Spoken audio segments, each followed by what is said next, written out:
Yeah. Hello, everyone. My name is Casey Lynch. I use they, them pronouns. I wrote and directed this short as my first short, so that was an exciting opportunity. And yeah, I really appreciate you all coming. Lots of my friends and family and some of the folks who helped me make this film, so really appreciate it. Hi everybody, my name is Kathleen Purple. As Leslie said, I am the Administrative Coordinator for Counseling and Psychological Services, also known as CAPS for short, and also for Wellness and Prevention Services. I've been at Babson for a little over 3 years now, and I'm really happy to be here supporting Casey's film. All right, so let's dig in. Do we want to open the floor to anybody who might have any questions right now, or I can get things going first, if that sounds good. Oh, okay, I see someone over there. If you could go over to the microphone over there, that'd be great. Hello, thank you for sharing a piece of your story with us. I wanted to know how long ago you realized that you either were polyamorous or were open to the possibility of it. Yeah, that's a great question. Thank you. Yeah, I realized that about between 2 and 3 years ago now, and it's definitely been a journey. And I think when I had the opportunity to apply for this grant and to make a piece of art, I had a lot of very raw emotions that I think you can see conveyed on screen. And so I was trying to put my emotions, which were complex, into this piece of art, and hopefully try to make no villains or anything, no antagonist, but just kind of showing the complexity of an experience that isn't societally sanctioned at this point, or is still kind of an oppressed identity. So yeah. Yeah, I really like that. That's a really good point about, not making anybody a villain, and pointing out how in society, I don't think it's something that we talk about very much. I've had this conversation recently with someone in the audience, and it's really good to start that conversation with this film. So speaking of that kind of a topic, what inspired the film? Yeah. So the film is inspired based upon some of my own personal experiences, particularly related to being diagnosed with OCD and working through how that manifested in my life and in my relationships. So it's a very personal story, and you can I think that that's conveyed through the final product, that it is very personal, and there was a lot of raw emotion. So yeah.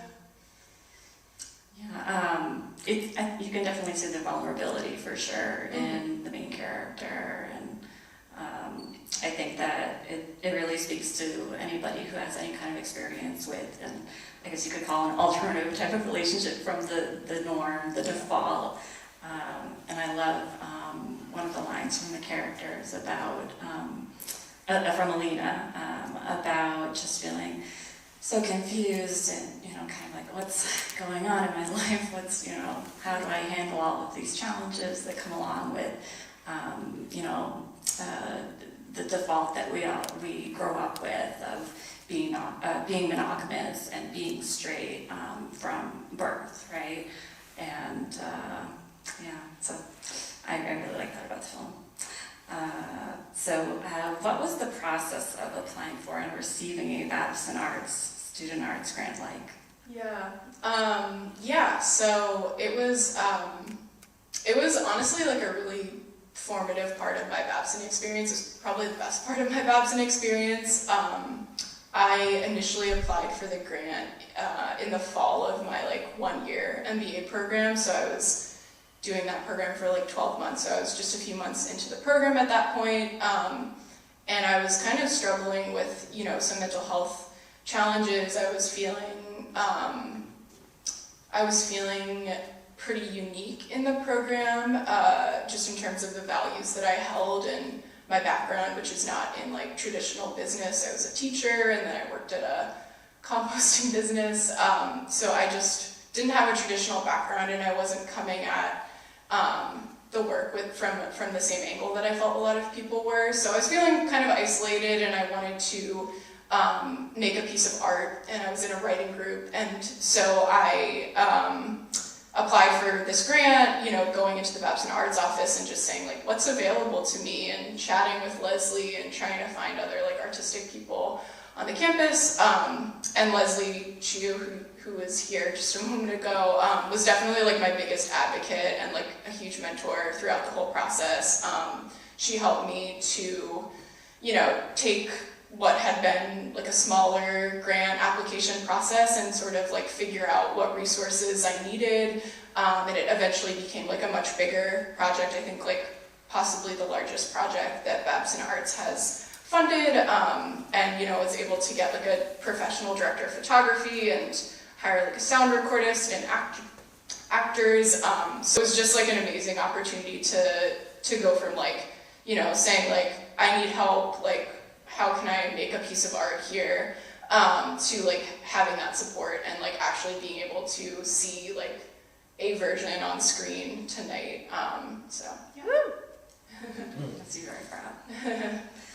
So speaking of Leslie, as one of your collaborators, are there other collaborators at Babson or beyond who helped bring the project Yeah, to yeah. There were so many collaborators. I'm so grateful. A number of them are here.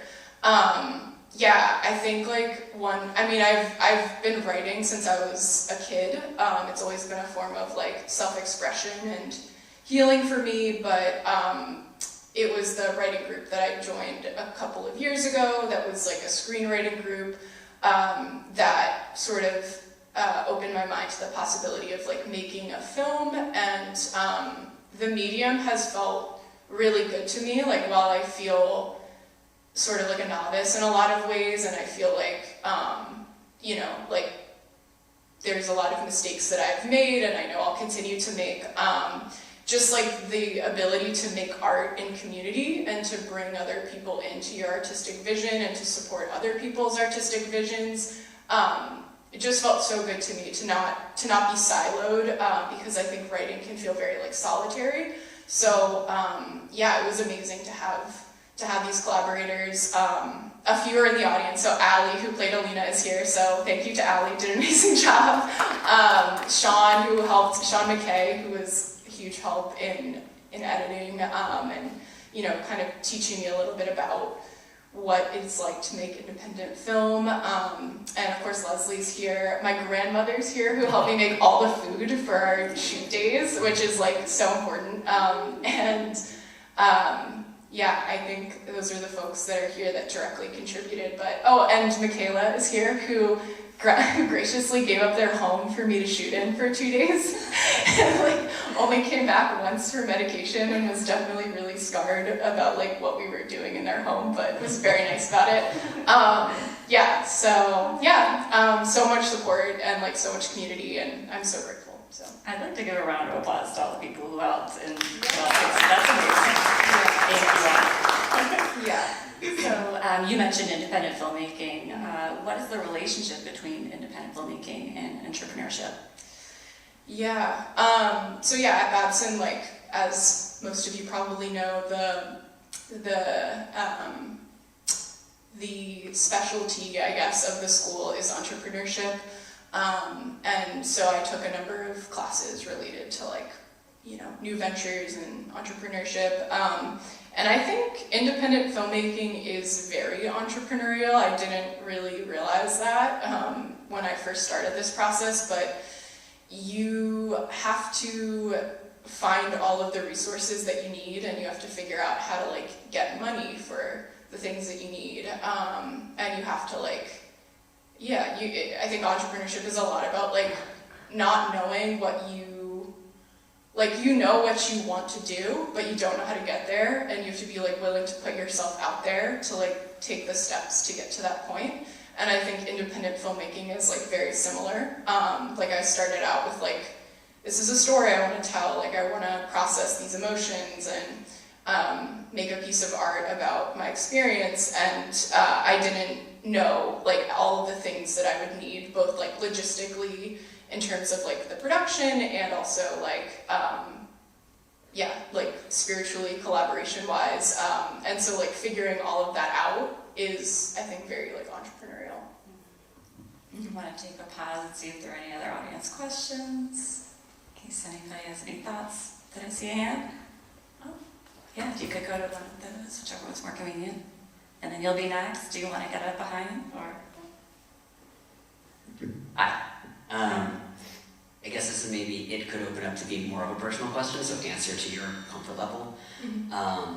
There was a moment in the film where Charlie's partner made the comment about, I think I might have OCD too.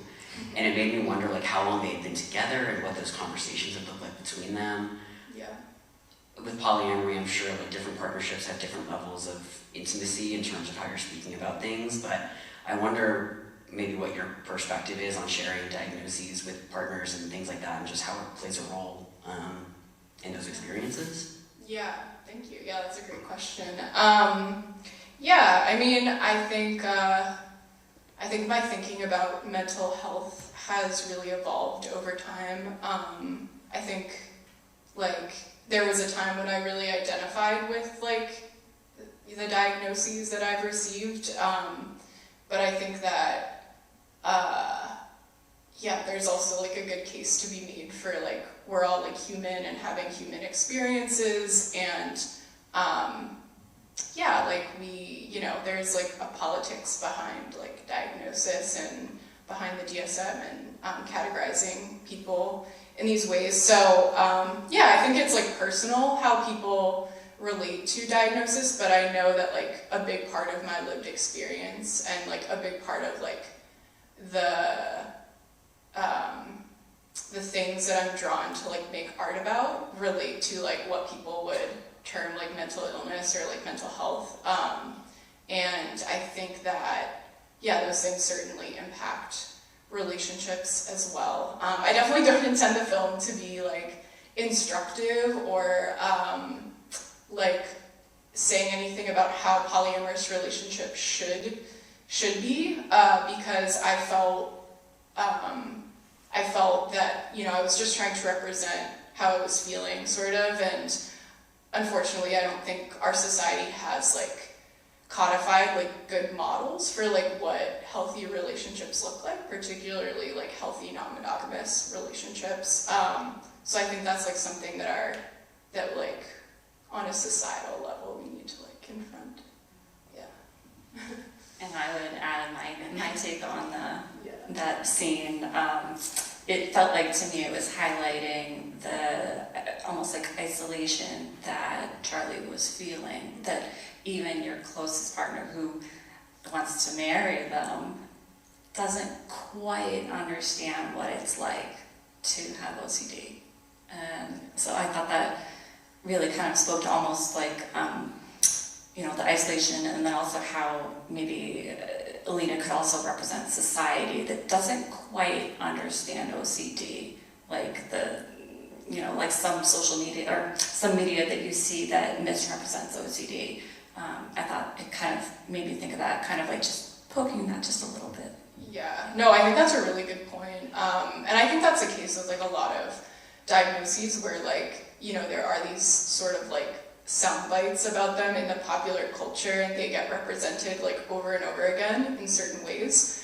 And we have certain like ideas about them, like, there's, with OCD in particular, like people are like, I'm so OCD, like I have to organize all these things a certain way, when like in reality, like people who experience OCD, it can be like a very like debilitating daily experience. So I think, and like every, like so-called disorder has its own sort of misunderstandings in the society. So I think I definitely wanted to convey that feeling of like misunderstanding. Yeah, I think it came through. Mm-hmm. All right, you have a question? So, since the film deals with insecurities and emotions that aren't being very clearly communicated to the main character's partner, I wanted to know if you're willing to share what happened afterwards, since right now they're, hidden feelings unresolved, but now through making the film, they're more out in the open. So I guess what happened, and also if you are still together or in contact with that partner, how did they react to you making this film? Yeah, that's a good question.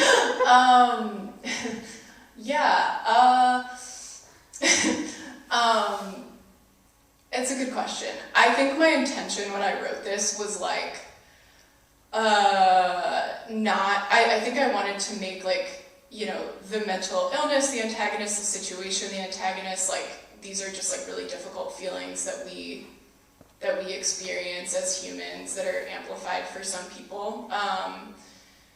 I think so my intention was that this the feeling of having OCD is almost the feeling of waiting for a storm to pass a little bit. In the first drafts, I was envisioning it raining out, and then the storm ends and they walk outside at the end, and it's really hard to shoot in rain, so we didn't do that. That was kind of how I was envisioning it, because that was my lived experience, was I would have these very intense emotional periods where I would be I think I just need to be alone and wait for this storm to pass type of thing. And so that was the intention behind that piece of things. I think it is always a little tricky to be writing so closely to personal experience, because I don't see these characters as me and my partner necessarily. Maybe I did when I was writing it, but now they feel separate. And I think that that is my preferred way of writing, is trying to draw on my own experience but not write about it so directly. So that was something that I was figuring out. This was my first film, and there's a lot of things I was figuring out, but that was certainly one of them, is how do you reflect your experience without just writing your experience or something. So yeah. So that brings us to a question I have here. If there's anything that you wanted to add to this, I know you touched on a lot of things. What were you hoping to convey in this film that we don't normally see represented on screen? I think we touched on this a bit, but I didn't know if there was anything you wanted to add. Yeah, I think I was hoping to convey I think the experience of having OCD, the experience of being non-binary or trans, the experience of being non-monogamous, the experience of being in a relationship that, the society sees as queer, they can see you. All of these things that I didn't see represented skillfully, and that I didn't see represented together in a complex way. Maybe you see one axis represented, and that's great, but my community, the people that I interface with are asking these questions all the time, and they're not in a bubble. They just all feel related to who I am, and so I think I just wanted to convey my own experience, and it was an experience I hadn't really seen represented. So. Mm-hmm. Let's see. What was it like to direct for the first time? Yeah, it was really cool. I was I was an 8th grade teacher as my first job out of college. So it reminded me a lot of that, because I feel like a lot of people think of directing as you're standing at the front of the room and you're the one giving the orders and things, and that's kind of what a lot of people think about teaching as well. But that was not my experience as a teacher, and that was not my experience as a director. And I'm a big fan of giving everyone autonomy and trusting people, and allowing everyone to have agency, and not being I'm not a particularly loud and authoritative person, and I think finding a way to direct that felt in line with my natural style felt really good. And again, every piece of this film, I have a lot that I'm still learning, and I feel like I'm gonna continue to learn. So I love that you are so open about, hey, I was learning during this. I wasn't perfect to begin with.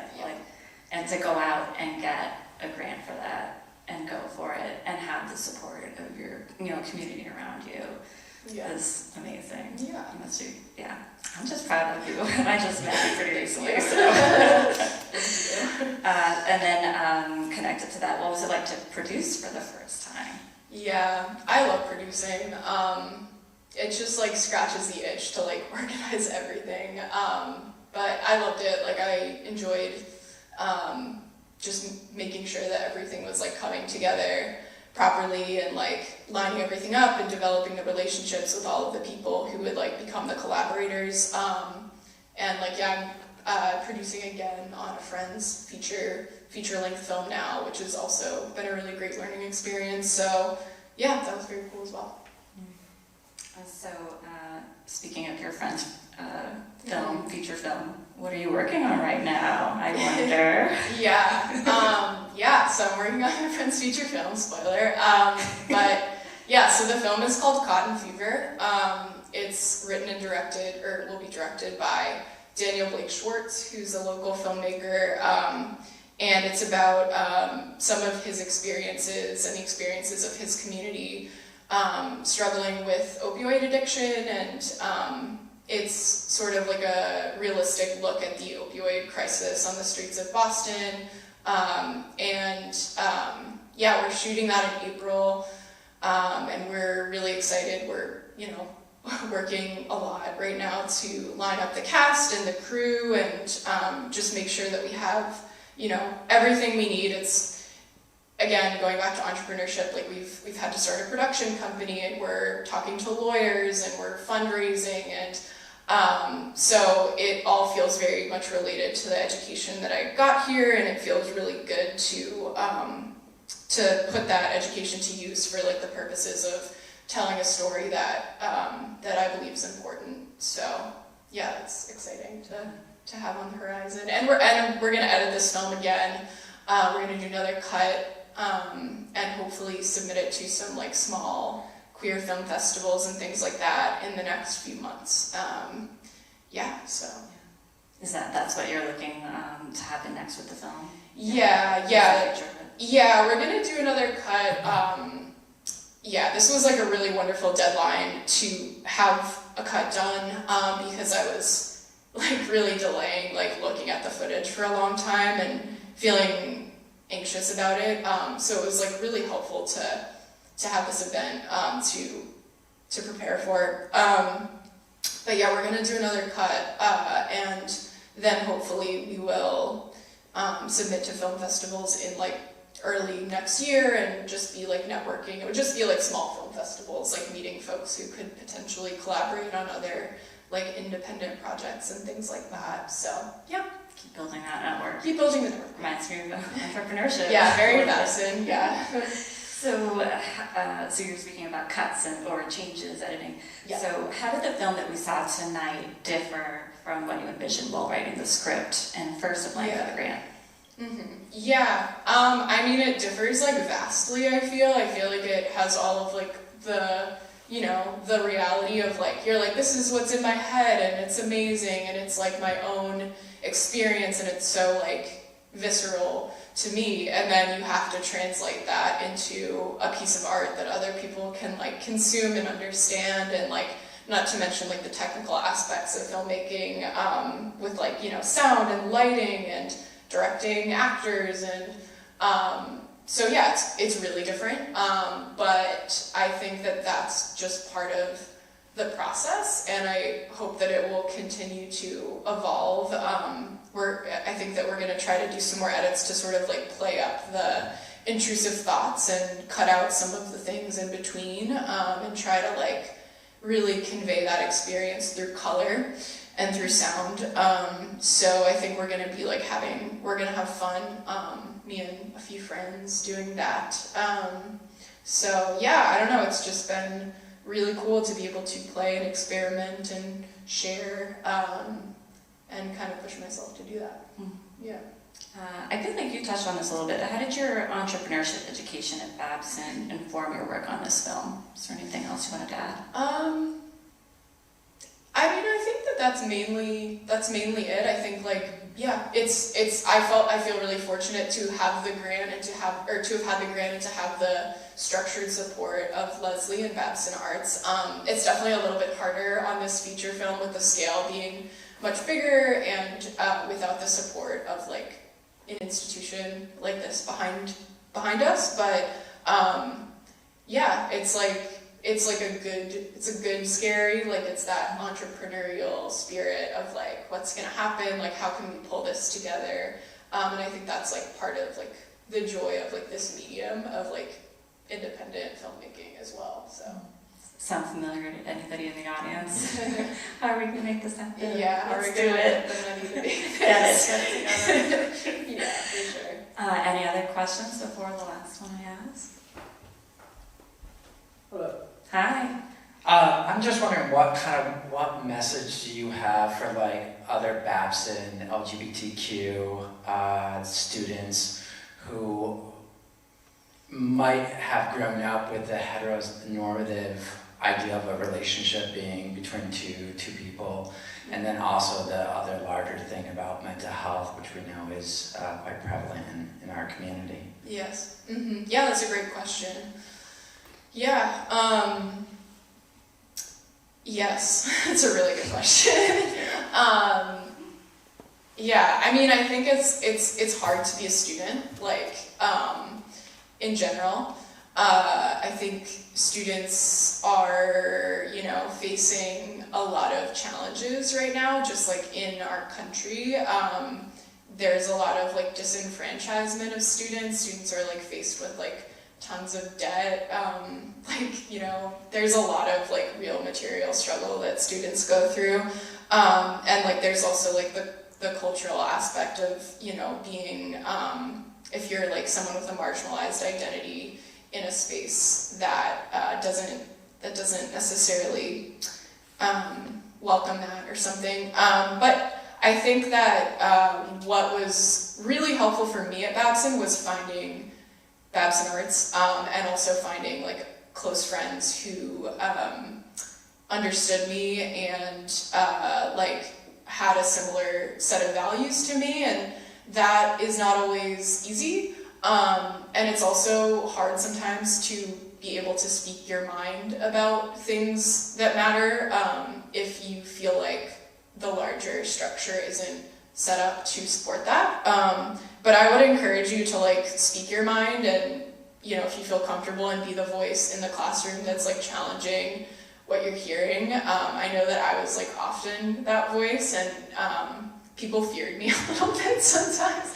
In some of my like finance classes and stuff, they're like, what is Casey gonna say? And like honestly, I kind of liked it.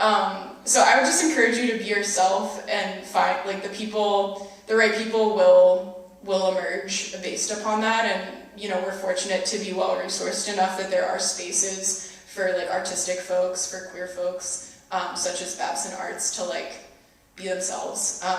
But it is hard. Hi. Hi. The short you just made, it hints at a much bigger world coming before the movie and after the movie. Yeah. You thought about writing a feature version of this, or? Not a feature version of this. I think I'm done with this story for a bit. But I do want to write a feature. I do really want to write a feature. I'd love to write a feature about some of my experiences going to an all-girls Catholic school and being queer and trans and not knowing that necessarily, but still embodying that and having queer experiences. And I would like to keep writing trans stories and bringing them to life in like independent film. And I do feel like there is a bigger world that I envision, but I don't necessarily want to tell this story again. So, yeah, thank you.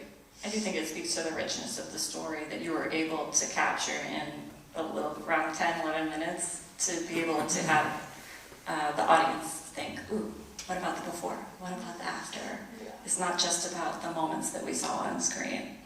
So I think that really speaks to the film. Yeah. All right, anyone else? Any other brave souls? Burning questions? Okay, going once, going twice. All right, so lastly, what are some of your long-term artistic goals, speaking of the future, and Yeah. how is, oh, Oh, no. yeah, and how is this project helped you move towards them? Yeah. I mean, my long-term artistic goals, like, I think are mostly related to, like, just wanting to continue to have a creative practice and, like, not lose that. I don't necessarily have, like, aspirations of, like, becoming, like, a famous filmmaker or anything like that. But I want to keep, like, sharing stories that feel honest. I want to keep, like, making art. And yeah, I would love to make a feature. I think, like, long form work is, like, I have an appreciation for how much it takes. Having, like, worked on this, like, took so much work. It took me a year of work to make this film, and to make a feature film, just, like, the detail and intricacy, like, it really excites me. So I would love to do that just, like, as a personal goal. But I think just the longer term one is to just, like, stay in touch with, like, a creative spirit and be able to, like, make art for a long time. So I love Yeah. that. What a work of art. Amazing. All right, so everyone, we would love for you to celebrate this debut of Casey's film, this truth in art, by celebrating at a reception with us right now in the upstairs lobby or upper lobby. So there'll be some refreshments.